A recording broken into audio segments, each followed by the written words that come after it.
परोपकाराय परपीड़नम।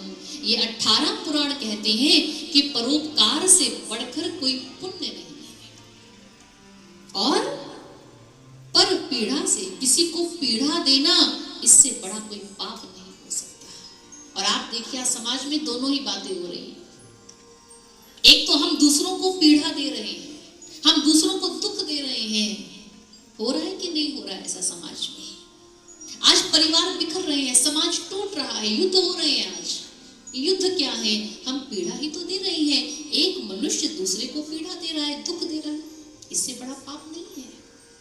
हम परोपकार कर, बांट लेना, किसी को सुख दे देना, यही तो उपकार है, परोपकार है। लेकिन दोनों ही चीजें, दोनों ही सद्गुण आज हमारे जीवन से लुप्त होते चले गए। कहते एक संत थे, छोटी सी कुटिया थी उनकी, रह रहे थे उस कुटिया में। एक रात्रि तेज तूफान आया, तेज वर्षा होने लगी, मौसम बहुत खराब हो गया। वो संत अपनी छोटी सी कुटिया में विश्राम कर रहे थे। आधी रात का समय हुआ, किसी ने उनकी कुटिया का द्वार खटखटाया। संत ने द्वार खोला, देखा सामने एक राहगीर खड़ा है। कहने लगा, महाराज मैं एक मुसाफिर हूँ, रास्ता भटक गया हूँ, अंधेरा बहुत है, मौसम बहुत खराब है, तेज बारिश हो रही है, आंधी तूफान चल रहा है, क्या रात्रि बिताने के लिए आपकी कुटिया में जगह मिलेगी? संत ने कहा, कुटिया तो मेरी बहुत छोटी है, मैं अकेला ही लेट कर विश्राम कर लूं, बहुत कम जगह, इतनी ही जगह है मेरी कुटिया में, लेकिन तुम द्वार पर आ गए हो तो वापस नहीं भेजूंगा, आ जाओ भीतर कुटिया। संत भी विश्राम करने लगे, थोड़ी सी जगह बनाई। अब संत के साथ वो मुसाफिर भी उस कुटिया में लेट कर। समय की ये मांग है, जो जनमानस की स्थिति है, जो आज समाज और विश्व, इस विश्व की जो हालत है, इसे देखकर आज आवश्यकता है कि जनमानस के अंतर से समस्त जनमानस के कल्याण हेतु, सुख हेतु ये है, बढ़ नहीं सकता। क्या आपकी कुटिया में रात बिताने के लिए थोड़ी जगह मिलेगी? संत कहने लगे, कुटिया तो मेरी बहुत छोटी है, अकेला ही लेटकर विश्राम कर सकता था, अभी अभी एक मुसाफिर आया है, उसको भी भीतर बुला लिया, अब हम 2 लोग लेटकर विश्राम कर रहे हैं, इतनी जगह है, भाई तुझे कहाँ बिठाऊंगा, तुम कैसे विश्राम करोगे? लेकिन कोई बात नहीं, 3 लोग लेट तो नहीं सकते कुटिया में, 3 बैठ तो सकते हैं, हम तीनों बैठ कर रात बिता लेंगे। संत ने उसे भी भीतर बुला लिया।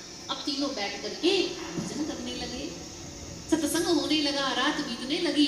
और इतने में क्या हुआ, आप वृक्षों के शरण में जाकर बैठ जाइए, वो आपको छांव देते हैं, वो आपको फल देते हैं।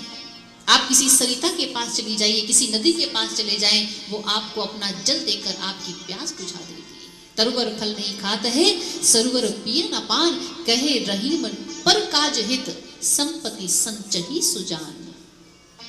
रहीम जी कहते हैं कि जिस प्रकार एक तरुवर, एक वृक्ष अपना फल स्वयं नहीं खाता, सरोवर पिय न पान, जिस प्रकार एक सरोवर अपना जल स्वयं नहीं पीता, ठीक उसी प्रकार जो सज्जन पुरुष होते हैं, जो समाज में रहने वाले सज्जन लोग हैं, जो वास्तव में महान हैं, वो कौन होते हैं? जो सिर्फ संपत्ति का अर्जन अपने लाभ के लिए नहीं, बल्कि यदि प्रभु उन्हें संपत्ति देते हैं तो उस संपत्ति से वो जगत कल्याण करती हैं, वो लोगों का भला भी करते हैं, लोगों का उद्धार भी करते हैं। अधीक्षक महोदय ने कारागार का भी सारा दृश्य बदल दिया, नई नई कोठरियां बनवा दी, वहां पर खिड़कियां का प्रबंध कर दिया, अच्छे से अंदर धूप हवा आ रही है। अब उनका रहन सहन कुछ अच्छा हो गया। और कुछ महीने बाद क्या हुआ, उस राज्य के राजा का वहां पर आगमन हुआ। अब राजा आ गया। राजा ने जब उस कारागार की स्थिति को देखा, कैदियों से पूछा, आप किस प्रकार रह रहे हैं, क्या आप लोग प्रसन्न हैं? आपको अच्छे वस्त्र मिल गए, आपको अच्छा भोजन मिल रहा है, आपके रहने का उचित प्रबंध हो गया, क्या आप लोग प्रसन्न हैं? कैदियों ने कहा, नहीं महाराज, भले ही अच्छे वस्त्र हैं, अच्छा भोजन है, अच्छे रहने को कमरे हैं, ये कक्ष हैं, लेकिन है तो हम सलाखों के पीछे ना, है तो कैद। अगर आप हम पर कोई उपकार करना चाहते हो, हमें ना वस्त्र चाहिए ना भोजन चाहिए, अगर आप हमारा भला करना चाहते हो तो हमें इस कैद से मुक्त कर दो। राजा गया अधीक्षक के पास, और राजा था राज्य का। राजा ने जाकर कारागार के उस जेलर से कहा कि मेरा आदेश है कि जितने भी इस कारागार में कैदी कैद हैं, इन सब की सजा माफ हो जाए और इन सबको कैद से मुक्त कर दिया जाए। और राजा का आदेश था तो उन्हें मुक्त कर दिया गया। ये वृत्तांत सज्जनों से पूछा, अब आप बताइए कि सबसे श्रेष्ठ उपकार, सबसे श्रेष्ठ भलाई का कार्य किसका माना जाएगा? पहला व्यक्ति जिसने उनको अच्छा भोजन दिया, अच्छे वस्त्र दिए, दूसरा जिन्होंने कैदियों को अच्छा भोजन दिया, या तीसरा जिन्होंने उनके रहने का अच्छा प्रबंध करवाया, या चौथा वो राजा जिन्होंने उन्हें उस बंधन से मुक्त करवा दिया। आप बताइए सबसे श्रेष्ठ कार्य किसका है? आप बताइए किसका? ऊंची आवाज में बताइए। राजा का, क्योंकि उन्होंने ऐसे ही मुक्त कर दिया, आजाद जीवन दे दिया। गुरु महाराज जी ने कहा, क्या आप लोग कुछ समझे? आप उन तक इस कथा का संदेश पहुंचाते हैं, ये आपका सर्वश्रेष्ठ उपकार होगा। आप किसी को भगवान शिव के ज्ञान के साथ जोड़ देते हैं, ये आपका सर्वश्रेष्ठ कार्य होगा, ये सबसे बड़ा पुण्य होगा। आप किसी भव आरण्य प्रविष्टस्य दिग्मो भ्रांत चेतसः, स्कंद पुराण में भगवान शिव कहते हैं, इस होकर भटक रहा है।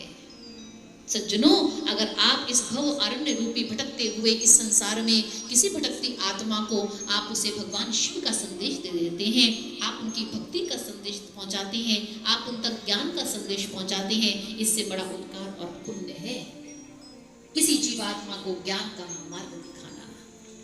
आइए आज भगवान शिव की कथा से हम ये संकल्प जीवन में धारण करें कि यदि हमें जीवन में ब्रह्म ज्ञान की प्राप्ति हो गई, हमें पूर्ण सद्गुरु मिल गए, तो हम इस ज्ञान को जन जन तक पहुंचाएं, हम जन जन तक ब्रह्म का उपदेश पहुंचाएं, ताकि जनमानस अपने जीवन में भगवान अपने आत्मिक शांति को, जो इटर्नल सेटिस्फैक्शन है, इटर्नल पीस है, इटर्नल ब्लिस है, वो उसे प्राप्त करे प्रभु की साधना से और अपने जीवन को सार्थक कर ले। इसलिए हमारे ऋषियों ने जब प्रभु के समक्ष प्रार्थना की तो वो यही करते हैं, सर्वे भवन्तु सुखिनः सर्वे सन्तु निरामया। आइए आज हम सभी भगवान शिव महादेव के श्री चरणों में बैठकर भगवान श्री आशुतोष जी के पावन चरणों में आश्रय में बैठ करके हम सब मंगल के लिए कामना करें। आप देखो बाहर समाज में त्राहिमाम हो रही है, कहीं बाढ़ आ रही है, कहीं भूकंप आ रहे हैं,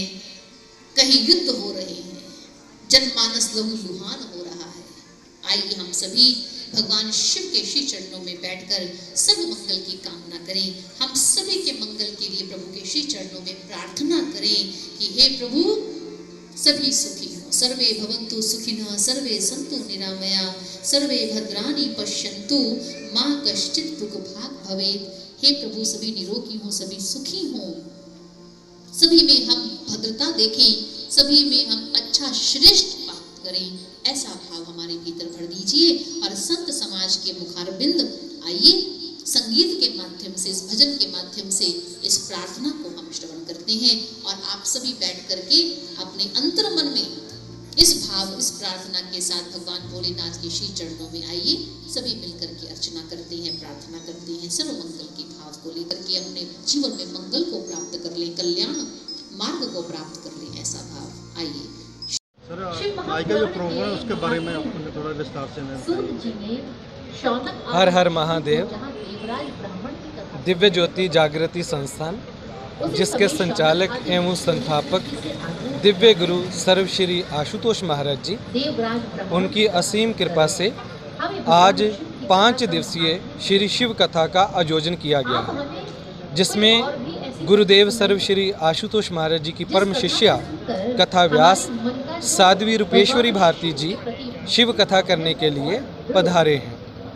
आज की ये कथा जो बहुत ही समाज को दिशा देने वाली है, जिससे समाज को एक दिशा प्राप्त होगी।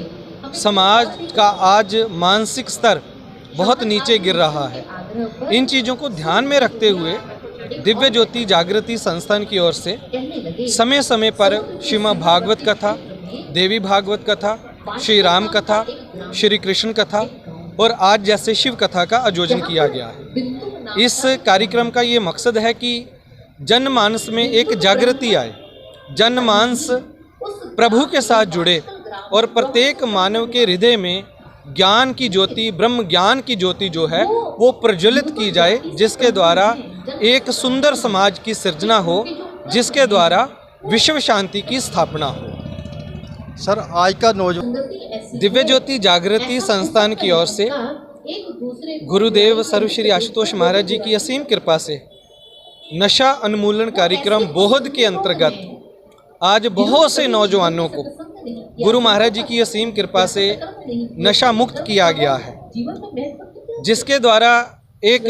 अच्छे नौजवान की, युवा की सृजना की जा रही है। ब्रह्म ज्ञान एक ऐसी औषधि है जिसके द्वारा बच्चा, नौजवान और वृद्ध किसी भी एज का व्यक्ति है उसमें परिवर्तन आता है। नकारात्मक नेगेटिव विचारों से वह पॉजिटिव और सकारात्मक बुद्धि को प्राप्त होता है। इसलिए आज बड़ा चिंता का विषय है कि आज का नौजवान नशे की दलदल में जा रहा है, लेकिन इसके साथ साथ दिव्य ज्योति जागृति संस्थान की ओर से बहुत से मेडिकल कैंप लगाए जाते हैं, जागृति के लिए रैलियां की जाती हैं, मंचन किए जाते हैं कि जिसके द्वारा युवा नशे से दूर रहे, और जो बच्चे नशे से दूर हैं वह दूर रहें, और जो नशे में लिप्त हैं वो नशे से कैसे मुक्त हो, इसके ऊपर काम किया जा रहा है दिव्य ज्योति जागृति संस्थान की ओर से। मैं इसके साथ साथ आपको बताना चाहता हूं कि जैसा आप देख रहे हैं इस कथा में ज़्यादातर नौजवान बच्चे ही सेवा कर रहे हैं। बाहर से लेकर के, जोड़ा घर से लेकर के एक पंडाल की व्यवस्था तक यंग वॉलंटियर जो हैं इस व्यवस्था को निभा रहे हैं। ये बच्चे नशा मुक्त हैं, इनका आचरण पवित्र है, गुरु महाराज जी की असीम कृपा है, ब्रह्म ज्ञान के द्वारा इनका जो जीवन है वो बहुत कुशल है। Thank you sir. ईश्वर की नजरों में क्या श्रेष्ठ है।